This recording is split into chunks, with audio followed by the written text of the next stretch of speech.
Mengapa kita mesti peduli kepada Palestina? Satu, siapa yang tidak peduli Palestina, maka hilangkan satu surat dalam Al-Quran.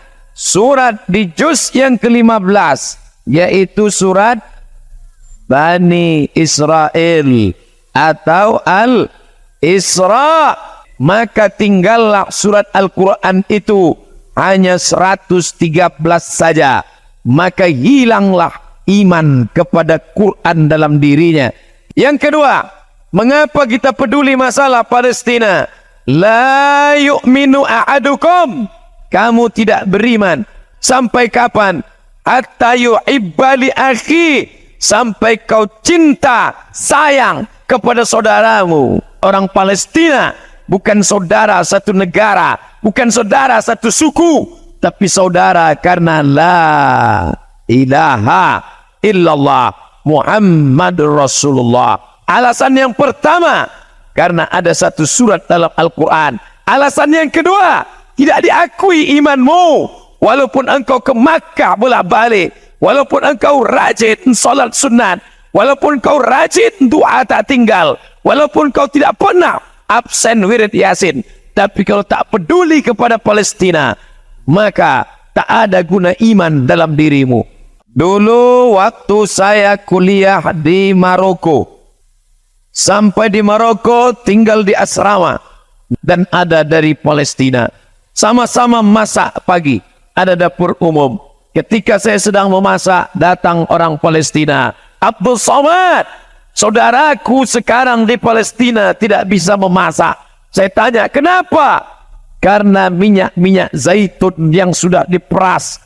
Mereka makan minyak zaitun. Buah zaitun mereka makan. Minyak zaitun mereka makan. Masuk tentara Israel ke rumah nenek saya, ke rumah pakcik saya, ke rumah saudara saya. Mereka tendang itu tempat minyak zaitun, tumpah. Kenapa mereka tidak membunuh? Karena orang Palestina tidak takut mati. Orang Palestina ingin mati syahid. Diadakan survei. Cita-cita tertinggi anak Palestina adalah mati syahid. Mereka tidak membunuh kami, Abdul Somad, karena kami tidak takut mati. Tapi tentara Israel masuk ke dalam rumah kami. Mereka tendang, pecahkan itu tempat-tempat minyak zaitun. Supaya apa? Supaya kami lapar, supaya kami lemah, supaya masjid tidak salat berjamaah, supaya tidak ada yang berdoa kepada Allah. Itu yang mereka lakukan. Penjara terbesar di dunia bukan di Guantanamo, Amerika.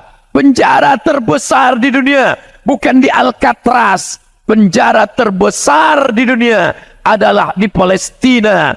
Mereka cari anjing-anjing lapar, herder, tidak mereka kasih makan berhari-hari. Lalu mereka ambil orang Palestina, mereka cambuk berdarah, tumpah darahnya, berbau amis, mereka sobek kulitnya supaya anjing-anjing itu mencium bau darah, supaya menerkam, mencabi-cabi orang Palestina. Tidak diliput oleh TV nasional, tidak ditampilkan TV internasional. Kenapa? Karena kantor berita internasional bernama Reuters, dan Reuters adalah punya Yahudi.